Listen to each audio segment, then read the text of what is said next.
আসসালামু আলাইকুম রহমতুল্লাহ।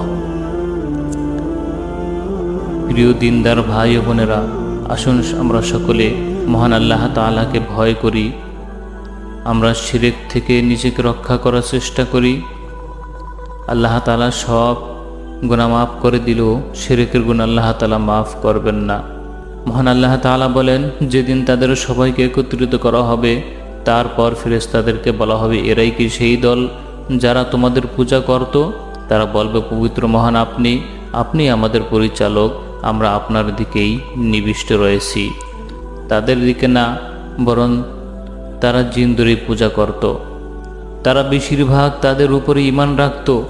সুতরাং আজকে আর তাদের মধ্যে কেউ কারো লাভ লোকসানের বিন্দু মাত্র মালিক নয়।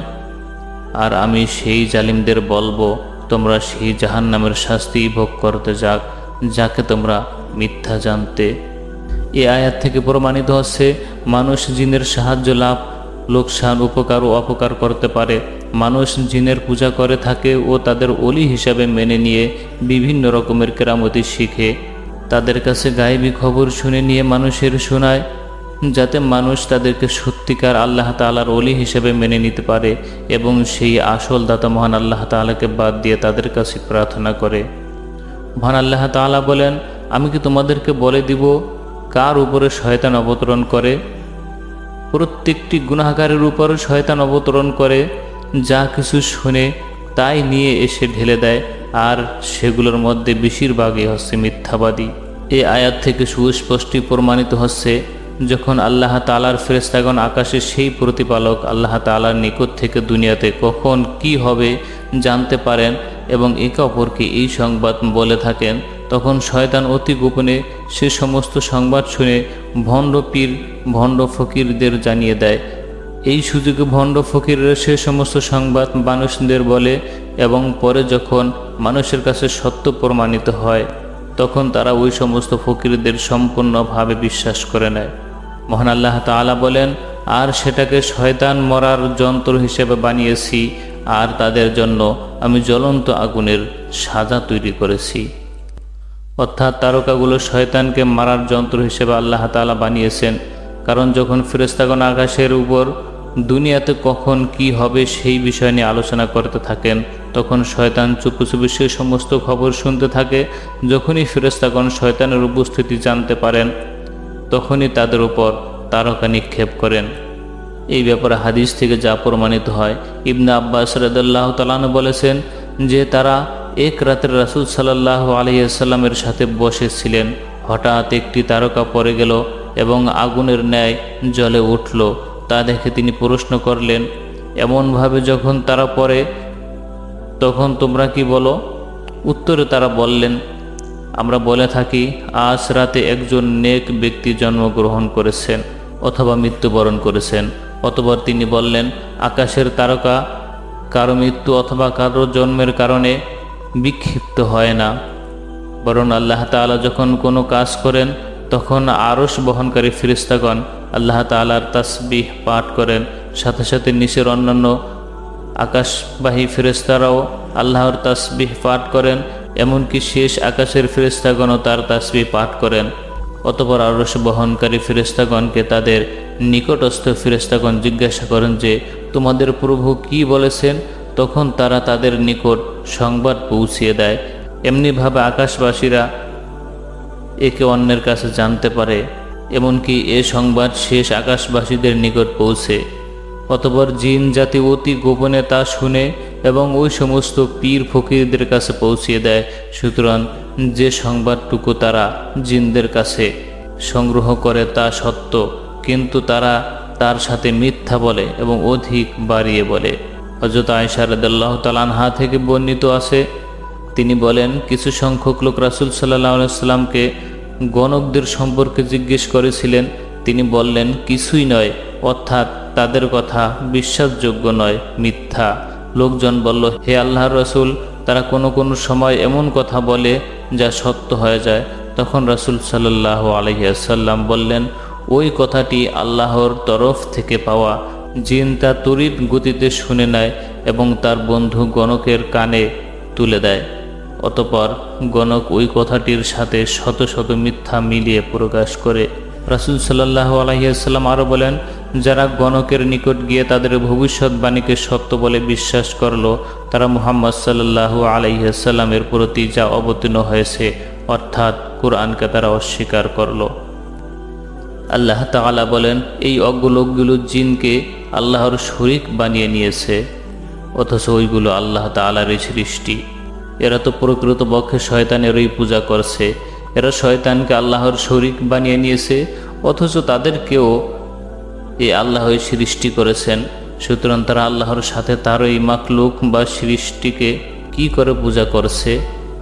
যে শয়তানকে আল্লাহ করুণা হাতে দূরে নিক্ষেপ করেছেন এবং সে শয়তানে আল্লাহকে বলেছিল, আমি অবশ্যই আপনার বান্দাগণকে পথভ্রষ্ট করব এবং তাদের বৃথা আশ্বাস প্রদান করব। অতএব যে ব্যক্তি আল্লাহকে ভুলে গিয়ে শয়তানকে বন্ধুরূপে গ্রহণ করবে, সে নিশ্চয় প্রকাশ্য ক্ষতিতে নিপতিত হবে। নিশ্চয় তারা কাফির হয়ে গিয়েছিল লাতকে আহ্বান করে, যদিও লাত ছিল একজন সৎ লোক। তারা তাকে আল্লাহর ছেলেও বলেনি, বরং শুধু আহ্বান করেছিল, তাতেই তারা কাফির হয়ে গেল। তেমনিভাবে যারা জিনদের পূজা করে কাফির হয়েছে, তারাও তাদেরকে আল্লাহর ছেলে বলেনি। এ সমস্ত আয়াতে কারিমা থেকে স্পষ্টভাবে প্রমাণিত হয় যে ফকির অলিদের গায়েবী বলা ও কেরামতি দেখানো আশ্চর্যের কিছুই নয়, এবং যারা ওই সমস্ত কেরামতি দেখেও এবং গায়েবী সংবাদ শুনে তাদেরকে সত্যিকার আল্লাহ তাআলার ওলি হিসেবে মেনে নেয়, তারাই বিপদগামী, পথভ্রষ্ট। তাছাড়া ওই সমস্ত ফকিররা শয়তানের কাছ থেকে বিভিন্ন রকম জাদু শিক্ষা করে মানুষের কাছে আল্লাহ তাআলার নেক বান্দা হিসেবে পরিচিত হতে চায়।